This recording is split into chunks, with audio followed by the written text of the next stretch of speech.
देखिए, बृजभूषण शरण सिंह 6 बार अपने लिए वोट डाले, इस बार अपने बेटे के लिए वोट डाल कर आ रहे हैं। जरा दिखाइएगा उंगली। और एक बाप के लिए तो एक बड़ा गर्व का अवसर है।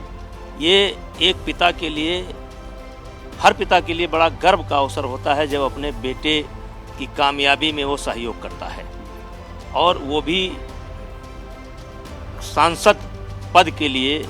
आज हमारा बेटा प्रत्याशी है, मैंने उसके लिए वोट डाला, उसके लिए वोट मांगा, तो ये मेरे लिए गर्व की बात है। भगवान करे कि हर पिता को ऐसा अवसर मिले। कैसरगंज में मुद्दे क्या हैं? देखिए, कैसरगंज में घूम फिर करके मुद्दा से बृजभूषण सिंह रहते हैं। कारण ये है कि कोई ये शहर की सीट नहीं है, ये ग्रामीण क्षेत्र की सीट है।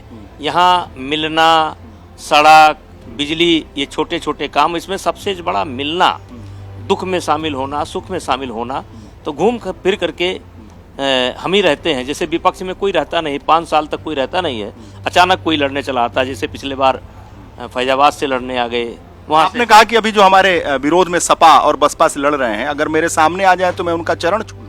बिल्कुल छूँगा। भगत राम मिश्रा हमसे उम्र में बड़े हैं, मैं उनके घर गया हूँ, उनके सुख दुख में शामिल हुआ हूँ, और वो मुझे मिले तो मैं उनका पैर पकड़ लूँ। और उनका खैर इस संसदीय क्षेत्र में वोट भी नहीं है, नहीं वोट होता तो मैं वोट मांग लेता, वोट दे देते। वो हमारे बहुत अच्छे संबंध हैं। आपने कहा कि इस कैसरगंज में मुद्दा केवल बृजभूषण शरण सिंह रहते हैं, लेकिन 2024 में बृजभूषण शरण सिंह विपक्ष के लिए पूरे देश में मुद्दा है। लेकिन जो विपक्ष लगातार जंतर मंतर पर प्रदर्शन कर रहा था, और खासकर आम आदमी पार्टी जिसकी सरकार है, वो खुद उसी दांव में फंस गई स्वाति मालीवाल में। देखिए, जो जैसा करता है वैसे भरता है। देखिए, यहाँ पर एक बात ये निकल करके आती है कि आम आदमी पार्टी पर किसी दूसरे दल के लोगों ने आरोप नहीं लगाया। उसी दल की एक नेता कह लीजिए, राज्यसभा मेंबर हैं, उन्होंने आरोप लगाया है। और ये झूठी पार्टी है, इससे बड़ा झूठा जो है देश में कोई पैदा नहीं हुआ। और झूठ जो है 7-8 साल 10 साल चलता है। अब इसकी कलई खुल गई है। अन्ना के विचारों का वो बताता था अपने आप को, गाड़ी नहीं लेंगे, बंगला नहीं लेंगे, सब इसने लिया, और वो सब कुकर्म कर रहा है। कोरोना काल के अंदर मैंने देखा है कि इसके आदमी किस प्रकार से, चाहे पंजाब का कोई गाड़ी आ जाए, या हरियाणा की कोई गाड़ी आ जाए, या साउथ की कोई गाड़ी आ जाए, उत्तर प्रदेश की कोई गाड़ी आ जाए, तो टूट पड़ते थे इसके लोग। आपने कहा कि सारा कुकर्म कर रहे हैं। सारा कुकर्म किया। कौन सा कुकर्म नहीं करते ये? कौन सा कुकर्म नहीं करते? इनके देखिए 3-3, 4-4, 5-5 आदमी जेल में हैं, और इन्हीं की राज्यसभा मेंबर अब इन्हीं के ऊपर आरोप लगा रही है। तो इससे बड़ा और क्या हो सकता है? स्वाति मालीवाल कह रहे मैं कलई खोल दूंगी।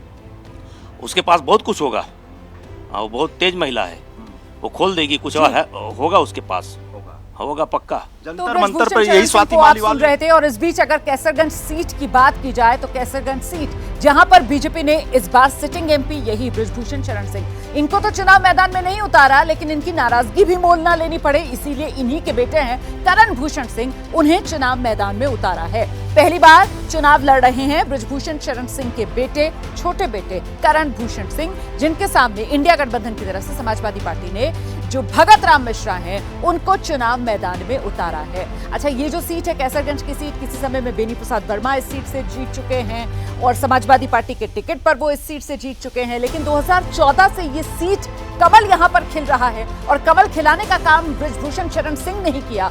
इसीलिए बीजेपी की तरफ से 2014-2019 में बृजभूषण शरण सिंह को उम्मीदवार बनाने के बाद इस बार 2024 में जिस तरीके से विवादों में घिरे बृजभूषण शरण सिंह, उनकी जगह उनके बेटे को यहां से चुनाव मैदान में उतारा गया है, बेटे को यहां पर मौका दिया गया है।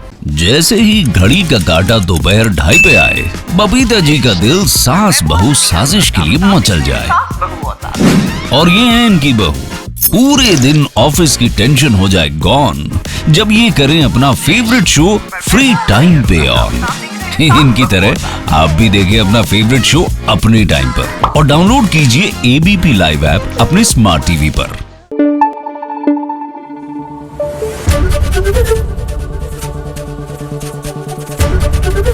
एबीपी न्यूज आपको रखे आगे।